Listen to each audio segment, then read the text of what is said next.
আদালতের কাছে প্রত্যাশা করি আমি আমার মাসুম বাচ্চা যে নৃশংস হত্যাকাণ্ড, যে বর্বরচিত ধর্ষণ, এটা একটা ন্যায় এবং সুষ্ঠু বিচার এবং সেই বিচারের দ্রুত কার্যকারিতা।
আমি আদালতের কাছে প্রত্যাশা করি আমি আমার মাসুম বাচ্চা যে নৃশংস হত্যাকাণ্ড, যে বর্বরচিত ধর্ষণ, এটা একটা ন্যায় এবং সুষ্ঠু বিচার এবং সেই বিচারের দ্রুত কার্যকারিতা।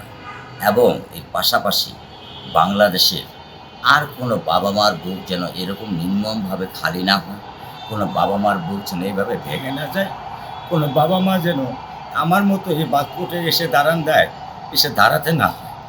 আমি বাংলাদেশের সরকার, বিরোধী দল উভয়ের কাছে বিনীতভাবে অনুরোধ করব, আপনারা সংসদে এমন একটা আইন পাশ করুন যেটা যারা স্বীকারোক্তি দিবে, স্বীকারোক্তি দেওয়ার সাথে তার ১ মাসের ভিতরে সেই রায় হবে এবং সেটা কার্যকারিতা হবে।